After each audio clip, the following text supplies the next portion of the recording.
sini ada Bang Adam Muhammad Azuri, ini ada Mas Adam, sama ada teman lain juga namanya Kak Septri gitu. Aja ya. Ya, salam kenal ya. Ini teman-teman nih namanya Bang Suryadi ini Oh ya yang Bang mau Suryadi. kita wawancarai lah gitu. Enjoy aja ya. Oke Bang, salam kenal Bang. Salam kenal Bang. Berisik nggak apa-apa ya, aku lagi di luar soalnya. Oh ya Bang, mohon maaf kan ganggu waktunya nih jadinya. Kita ada tugas dari kuliahnya si Ain, kuliahnya kami teman kelasnya Ain ada tugas tentang komunikasi lingkungan kan. Kami dengar abang nih memang pemerhati lingkungan lah bisa dibilang. Jadi kita mau wawancara kayak kalau dari suaranya kedengeran kan Bang? Suara kami kedengeran kan?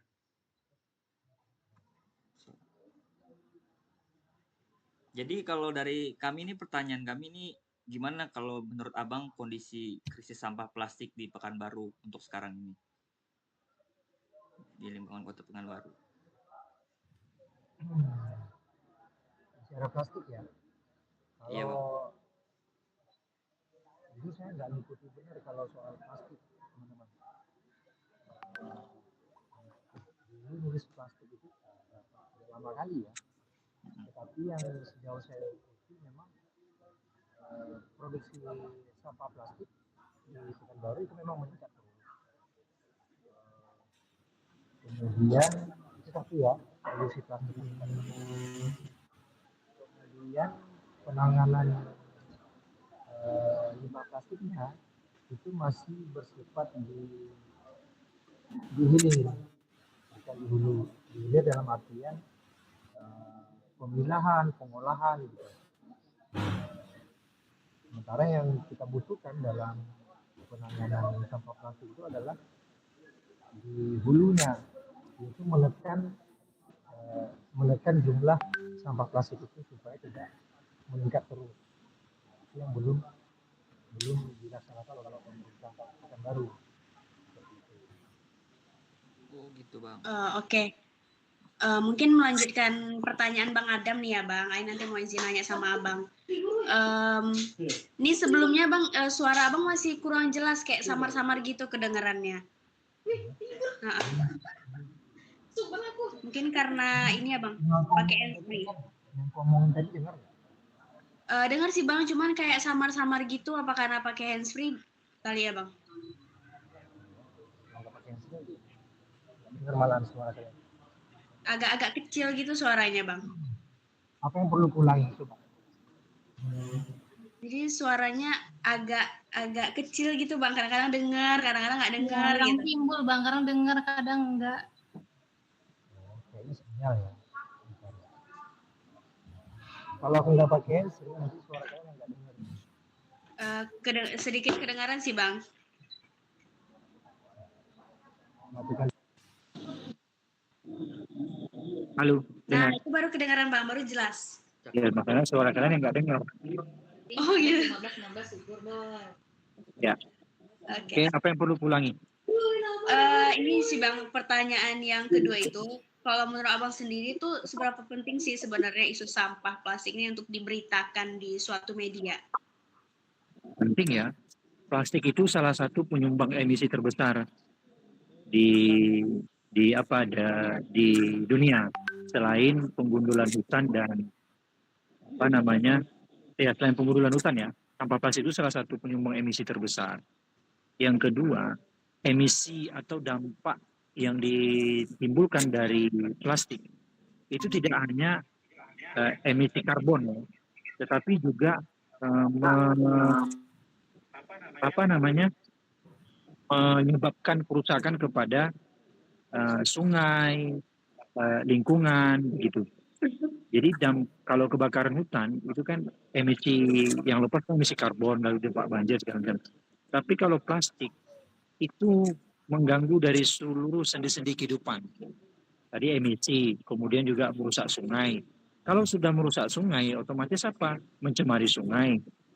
Sementara sebagian di daerah, di Riau misalnya, itu masih memanfaatkan sungai sebagai sumber kehidupan mereka.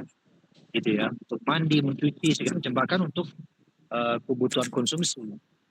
Kemudian kerusakan sungai atau pencemaran sungai akibat plastik itu juga mengurangi eh, bisa mengurangi tangkapan nelayan, terutama nelayan sungai. Karena apa? Karena dia akan menurunkan atau mengurangi jumlah biota di sungai seperti ikan dan lain sebagainya. Begitu. Kemudian juga banjir, sampah itu juga berkontribusi terhadap penyebab banjir. Teman-teman, kalau lihat misalnya banjir-banjir di perkotaan, itu kan salah satunya kan tersumbatnya saluran-saluran air atau drainase akibat sampah yang mengalir di saluran-saluran itu. Gitu. Eh, Kemudian yang keempat atau ketiga ya, sampah juga menyebabkan timbulnya penyakit-penyakit baru, gitu ya. Misalnya eh, penyakit baru apa? Misalnya selain nyamuk, misalnya itu juga diare, kemudian kontaminasi dengan makanan yang kita atau benda-benda yang kita gunakan sehari-hari. Gitu. Jadi dampak plastik itu sangat luas, tidak hanya bicara soal emisi.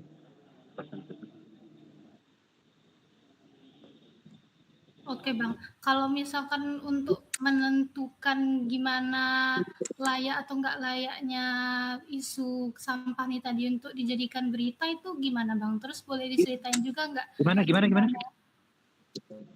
kalau dari Abang sendiri itu apa sih gitu yang membuat Abang tuh merasa ini beritanya layak atau enggak untuk diangkat gitu, dan boleh nggak Bang diceritakan gimana proses untuk menentukan topik berita tadi itu untuk diangkat menjadi berita gitu.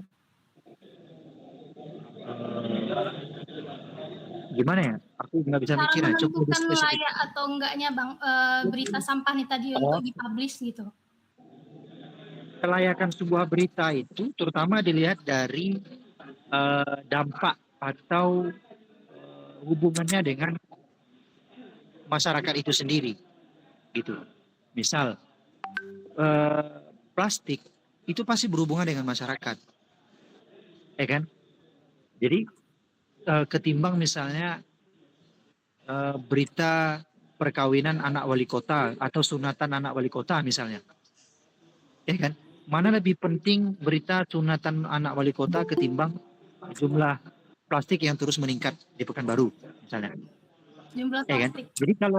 Jadi kalau mau melihat atau mau menilai sebuah berita itu layak atau tidak, ya dilihat dari eh, dampaknya terhadap masyarakat. Ya kan, plastik lebih berdampak terhadap masyarakat ketimbang anak wali kota yang sunat, kan seperti itu. Jadi gitu lihatnya. Lalu yang kedua adalah proximity, kedekatan, gitu ya. Jadi berita plastik di Pekanbaru tentu belum tentu berfungsi bagi atau layak bagi warga-warga di hutan misalnya, tinggal di hutan, kan belum tentu kan.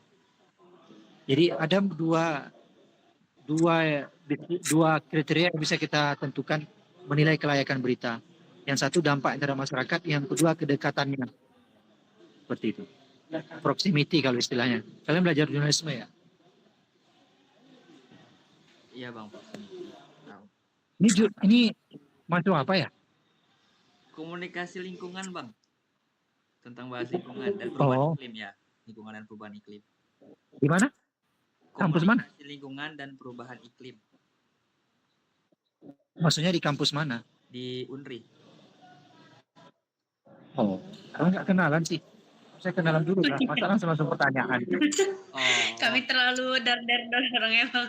iya Bang, maaf Bang. Langsung aja.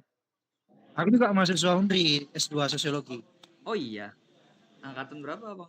Ya, belum tamat-tamat masalahnya. Oh, bareng lah nanti kita nak wisudanya Bang. Kayaknya kalian duluan lah. Aku aja proposal belum. Kami baru semester 2, baru mulai lagi. Oh, bisa jadi kayaknya wisuda bareng. Karena udah nggak ada jatah lagi. Jatah cutinya nggak ada lagi. Oh gitu. Oh ya Bang, boleh lanjut nih Bang. Gas. Ah nih, Kalau di berita secara umum kan rata-rata anak komunikasi tahu lah ya. Tapi kalau untuk berita yang khusus lingkungan dan perubahan iklim nih, proses topik beritanya tuh terkait sampah gimana tuh Bang? Proses penentuan topiknya tuh Gimana gimana? proses penentuan topik terkait sampah di media tuh gimana? Apa sama atau beda? Eh, bisa menyasar kepada aktivitas sehari-hari masyarakatnya. Misal menyasar kepada bagaimana sih perilaku masyarakat perkotaan mengurangi penggunaan sampah plastik dalam hal belanja gitu ya. Kemudian konsumsi barang kayak gitu. Kemudian apa namanya? Ya bisa dua hal itu.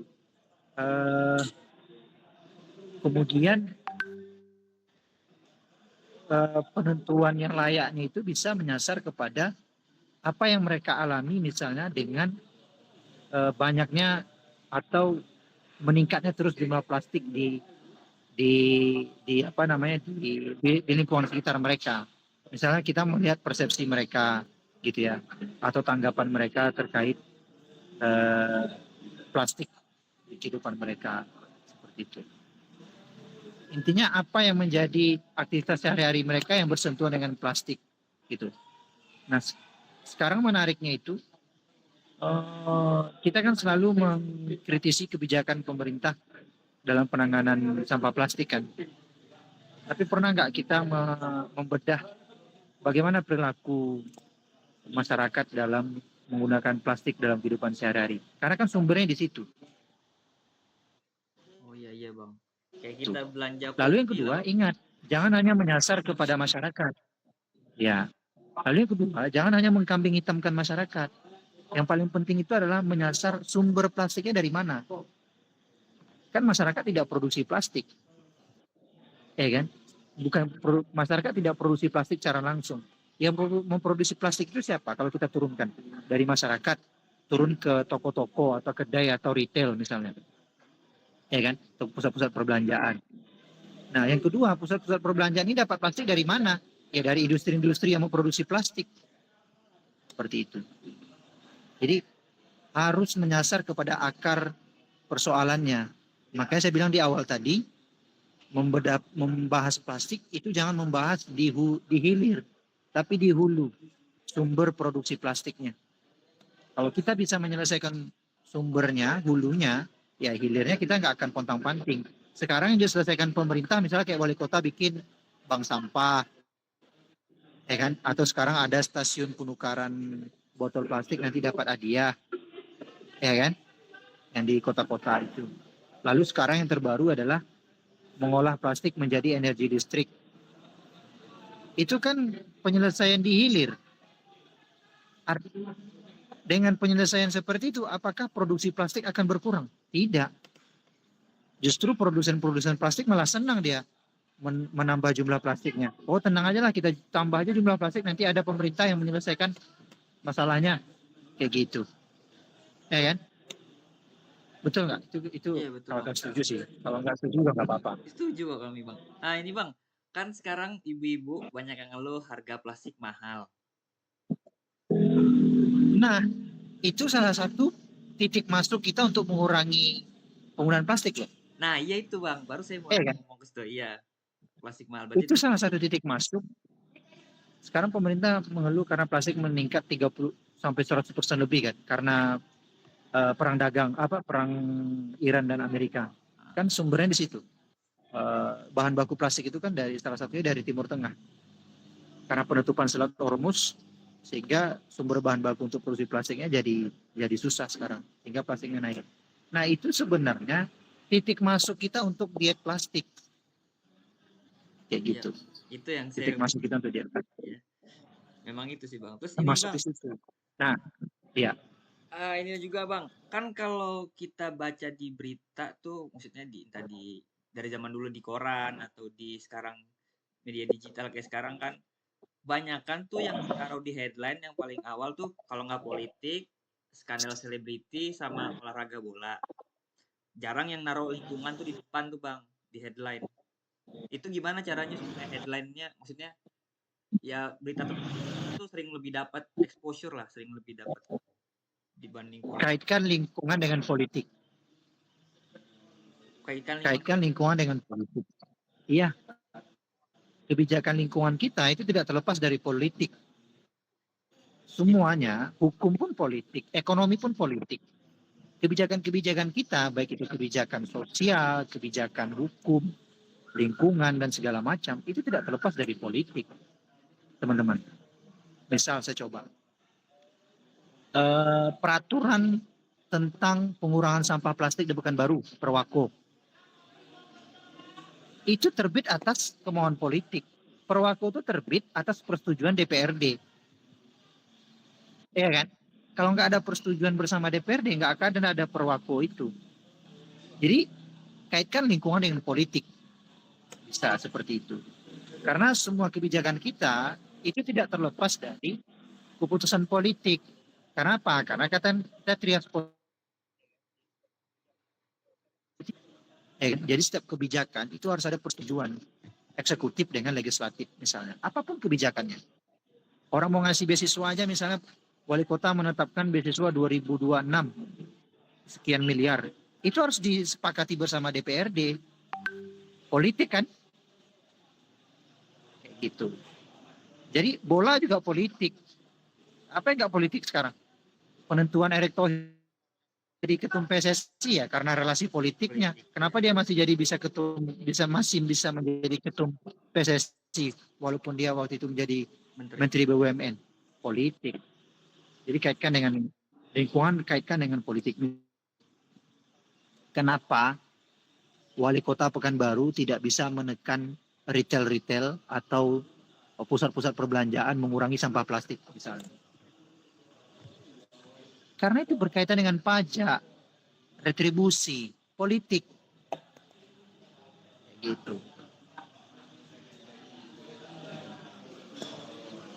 Oke, izin Bang, Ayah mau nanya juga nih.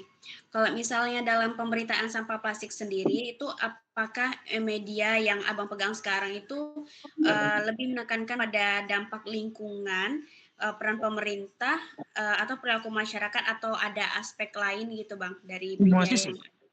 Kalau mau ngabai, itu semua sisi kita fokuskan. Misal dari mulai dari hulu sampai hilir, sumber pencemarannya, sumber produksi plastik gitu ya. Kita pernah menulis misalnya merek-merek dagang yang menghasilkan plastik. Kita pernah menulis itu. Yang kedua, perilaku masyarakat dalam menggunakan atau mengurangi sampah plastik. Kita pernah menulis. Kita juga pernah menulis kebijakan pemerintah menerapkan pengurangan sampah plastik. Kita pernah. Lalu kita juga pernah menulis dampak plastik terhadap sungai, terutama Sungai Siak misalnya. Pernah. Termasuk banjir juga pernah.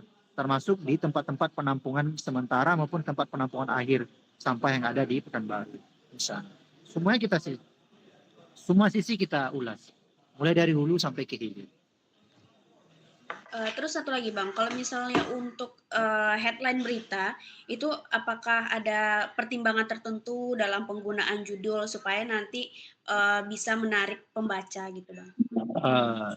Kalau judul biasanya ya judul itu biasanya keputusan mutlak editor ya.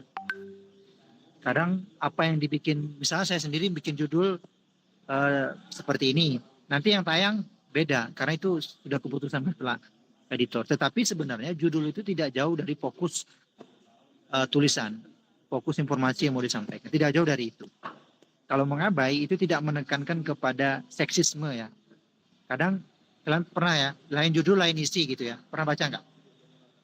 Iya Bang. Lain judul lain isi berita. Kalau mengabai tidak. Kalau mengabai karena mengejar clickbait kan media-media seperti itu. Kalau mengabai tidak seperti itu. Pasti judul pasti menceritakan apa yang menjadi fokus informasi yang disampaikan. Berarti dalam penyusunan berita di media yang tempat Abang bekerja sekarang tuh berarti termasuk reporter, sama editor sama redakturnya itu ini ya Bang, maksudnya itu ikut terlibat dalam menyusun berita gitu. Ya, biasa kita sebelum penulisan atau turun ke lapangan kita ada diskusi dulu, karena saya sampaikan kepada tim editor akan menulis soal sampah plastik di Pekanbaru. Nah, nanti kita akan paparkan fokusnya apa nih, fokusnya ke dampak kah atau penanganannya kah gitu ya, atau kebijakan baru misalnya. Nanti kita akan diskusikan. Nanti editor akan memberi arahan seperti apa, fokus yang mau dipertajam, isu yang dipertajamnya seperti apa, sumber-sumber yang akan ditemui itu siapa, gitu. Itu akan biasanya ada diskusi dulu sebelum ke lapangan. Rapat redaksi nama istilahnya.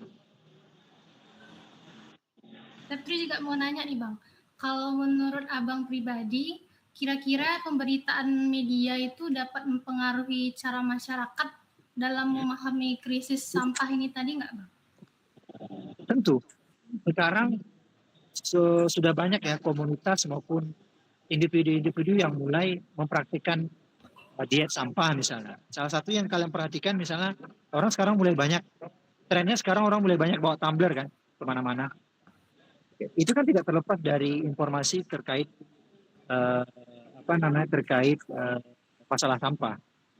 Lalu kalau coba kalian perhatikan, sekarang nanti kan mau Lebaran Haji nih, itu sudah menjadi tren atau kebiasaan, kemasan untuk daging kurban itu nggak plastik lagi, ada yang pakai daun pisang apa segala macam. Itu tidak terlepas dari dampak pemberitaan terhadap plastik. Ada mempengaruhi, termasuk mempengaruhi kebijakan juga. Kira-kira kalau dari media Bang itu gimana sih cara menjaga keseimbangan antara fakta sama interpretasi di dalam berita tadi? Verifikasi. Kita mengedepankan verifikasi.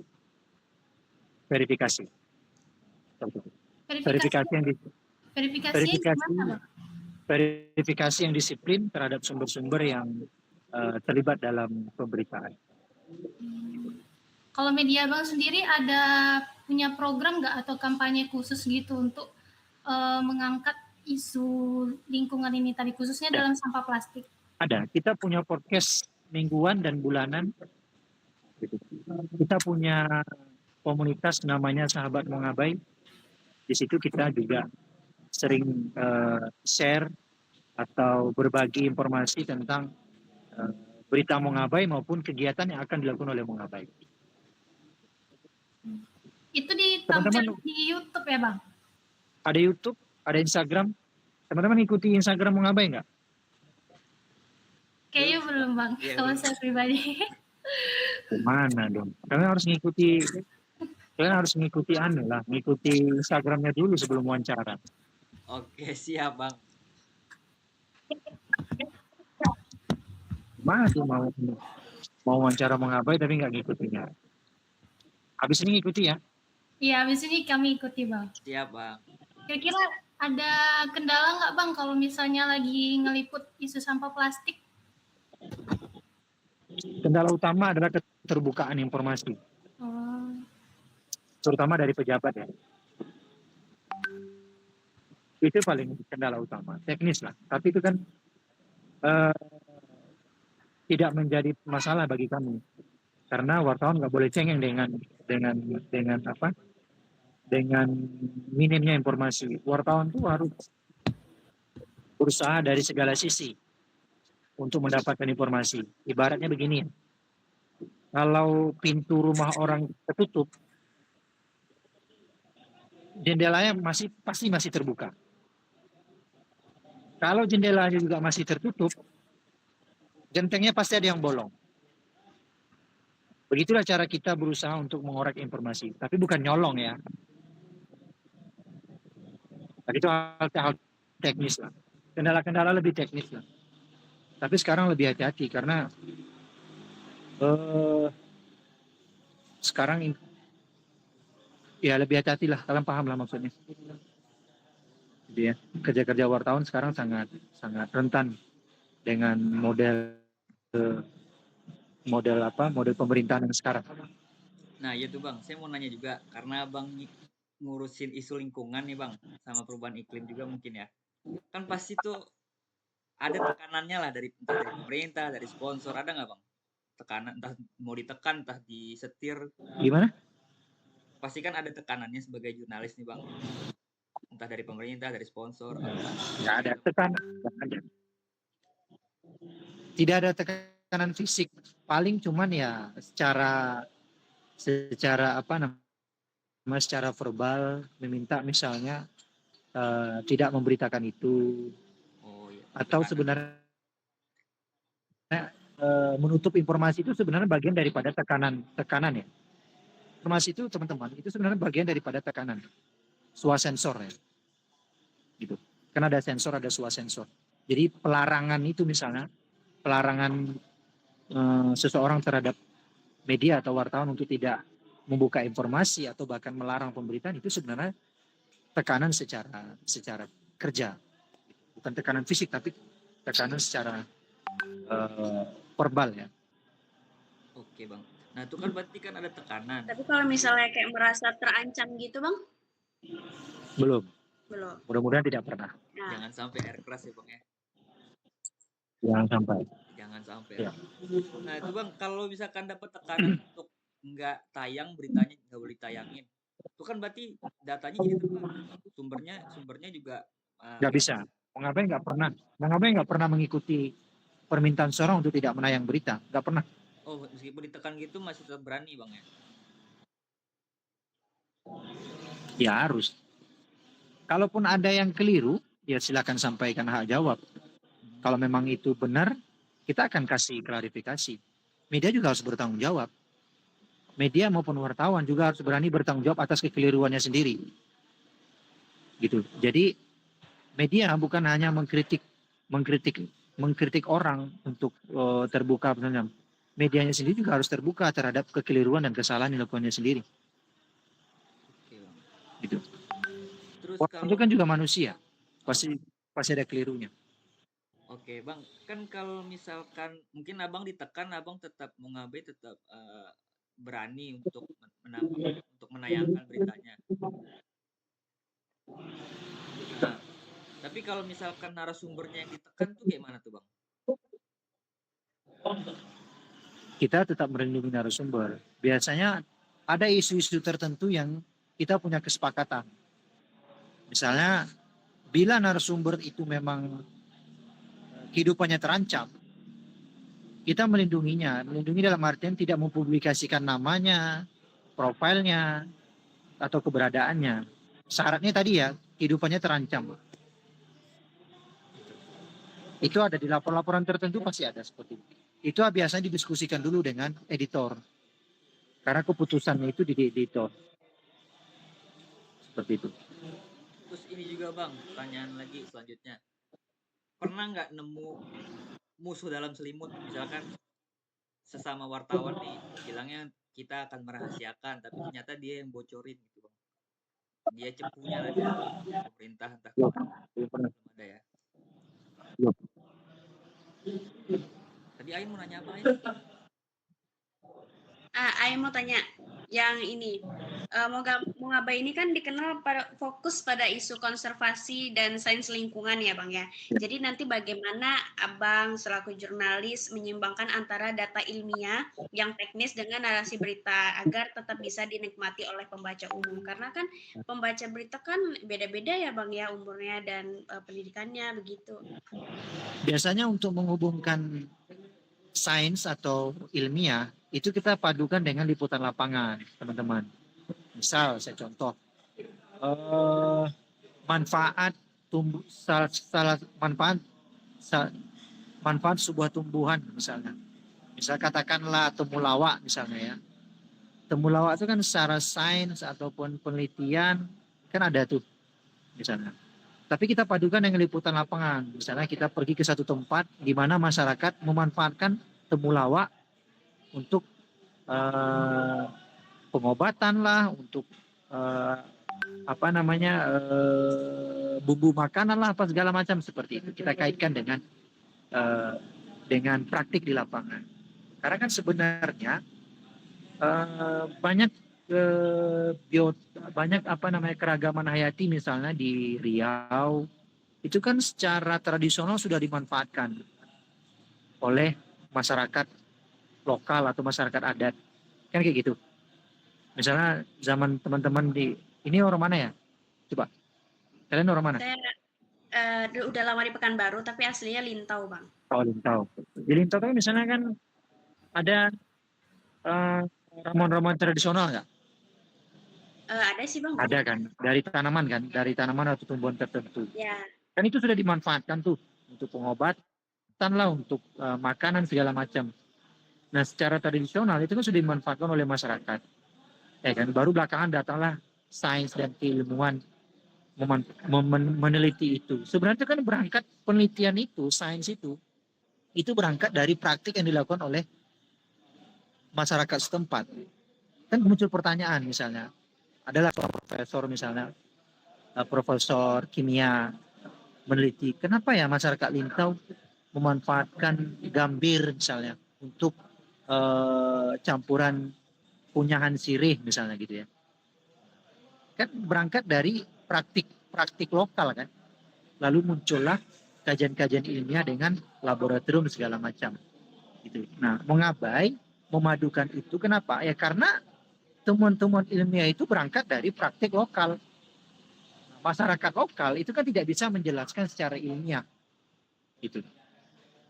Yang tahunya mereka bahwa ini bermanfaat secara turun-temurun terhadap mereka. Gitu ya. Jadi kita praktikkan dengan kita padukan dengan praktik di tingkat lokal atau di masyarakat, supaya informasi atau berita yang ditampilkan Mongabai lebih mudah dipahami masyarakat, gitu ya, lebih dekat dengan kehidupan masyarakat itu sendiri.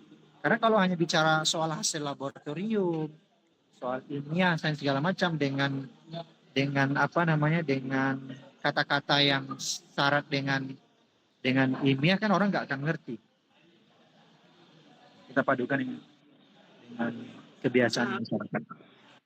Oke, Bang. Kalau untuk terkait greenwash sendiri, Bang, kan banyak tuh perusahaan sekarang melakukan kayak kampanye-kampanye ramah lingkungan kayak gitu ya kan, Bang. Yang kayaknya tuh seolah-olah tuh hebat banget nih di iklan kayak gitu. Nah, sebagai jurnalis gimana nanti Abang membedakan mana komitmen yang nyata sama mana yang itu tuh cuman strategi pemasaran mereka aja gitu. Kalimat terakhirmu benar. Kalau dalam pandangan kita memang hanya strategi pemasaran. Lebih dari itu kalau kita melihat hanya kampanye palsu. Gitu ya. Kalau dalam istilah kerennya itu greenwashing. Oke, misal salah satu contoh misal gini.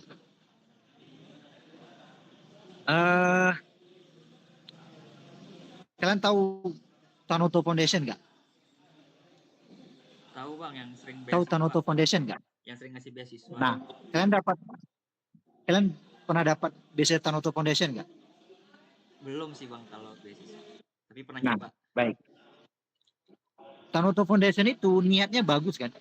Memberikan kesempatan atau fasilitas kepada mahasiswa yang tidak mampu berupa beasiswa pendidikan sehingga bisa melanjutkan pendidikannya.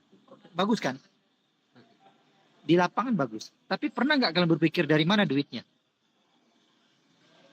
Tanoto kalau nggak salah ini juga Bang, sawit juga kan? Iya. Nah, salah satunya dari penggundulan hutan. Iya, penggunaan. Misal dari pembangunan, dari perkebunan sawit, dari akasia maupun eukaliptus.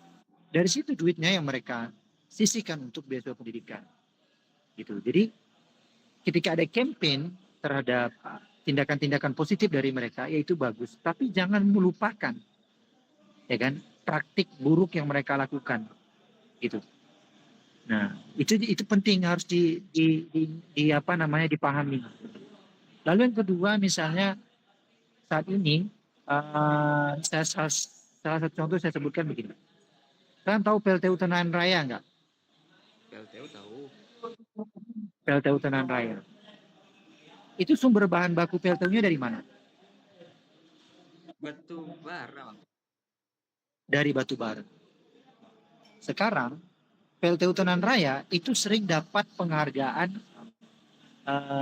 perusahaan hijau dari Kementerian Lingkungan Hidup misal. Salah satu contoh aja nih ya, bahwa kementerian menilai bahwa praktik yang dilakukan oleh PLT Hutan Raya itu sudah memenuhi kaidah-kaidah lingkungan. Gitu. Pertanyaannya, apakah penghargaan itu sebanding dengan batu bara atau dampak batu bara yang merusak lingkungan, yang sebagai sumber energi listrik itu? Coba kita lihat berapa orang yang terkena musibah terhadap penambangan batu bara, kehilangan rumah, pencemaran sungai, penyakit pernapasan, gitu ya, gitu. Meninggal. Kalian pernah mendengar berita bahwa banyak anak-anak yang meninggal di lubang tambang batu bara? Itu belum bang kami, kalau itu belum dapat info. Baik. Banyak anak-anak yang meninggal, anak-anak sekitar di tambang batu bara itu meninggal karena mandi di kubangan bekas galian batu bara misalnya. Debu batu bara yang dihasilkan oleh PLT Hutan Raya itu menyebabkan penyakit pernapasan. Kalian bisa pergi ke daerah Okura, tahu Okura nggak? Ya tahu Bang. Tahu Pekanbaru. bang, tahu. Nah, itu yang tinggal di seberang PLT Hutan Raya. Itu mereka mengeluh penyakit pernapasan. Kulit mereka gatal-gatal karena Sungai Siak tercemar oleh tumpahan batu bara yang sering terjadi di pembangkit. Nah, pertanyaannya, sebanding nggak dampak itu dengan apa yang mereka berikan kepada pemerintah? Kalian tahu siapa yang menanggung kerugian dari dampak itu? Pemerintah.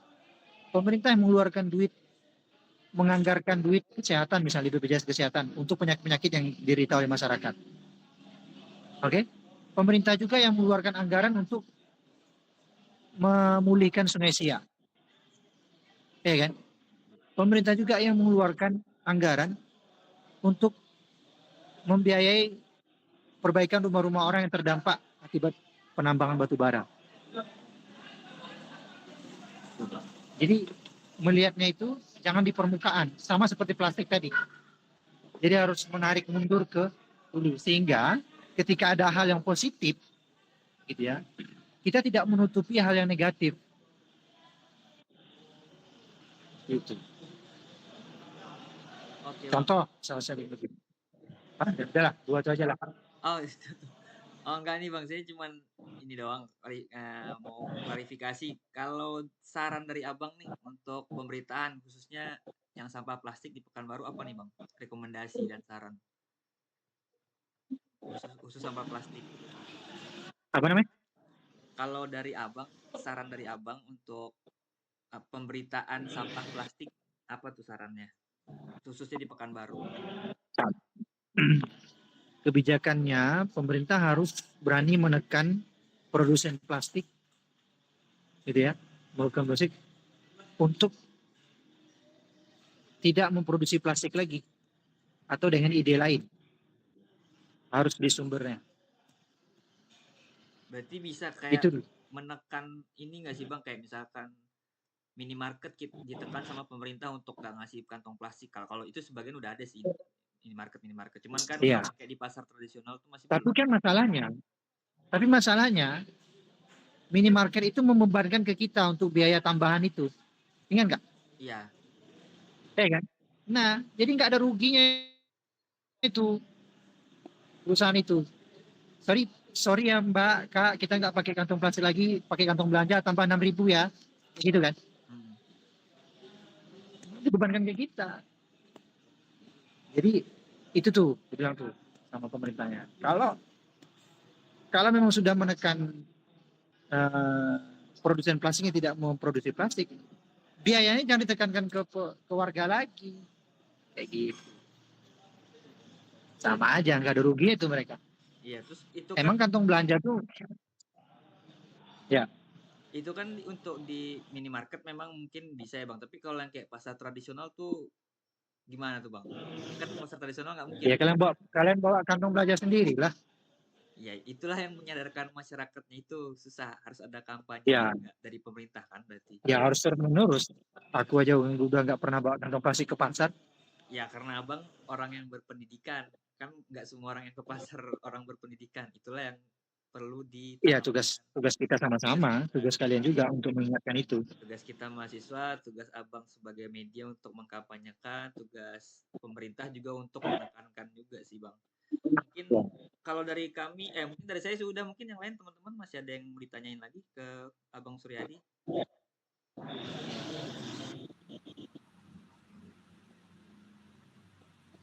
Udah. Oke. Paling itu aja sih bang. Abang kira-kira ke Pekanbaru lagi kapan nih bang?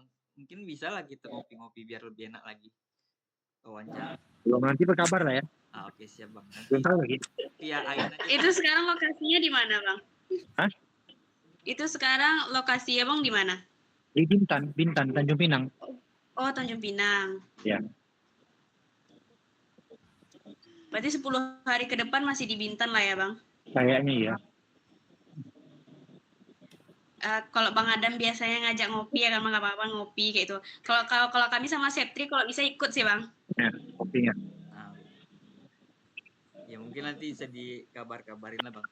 Udah kami follow loh bang yang Mongabe itu, Mongabe Indonesia. Ya semua kami udah follow Bang. Mongabe Indonesia sama sahabat Mongabe kami follow. Oke. Yang itu, Thank you. Thank you bang. Aman. Oke sip Bang. Ya. Mungkin Makasih, sampai- sukses ya. Ya, mungkin sampai di sini dulu ya bang ya. Terima kasih atas waktunya. Bang, saya tutup dulu. Apa? Yo. Kalau dari kami, saya Oke. tutup dulu. Makasih. Ya, makasih bang ya. Dari abang ada tambahan bang? Yo, sama-sama ya. Cukup. Semoga sukses. Ya, semoga sukses juga bang. Semoga cepat lulus bang. Amin. S2-nya. Ya, amin.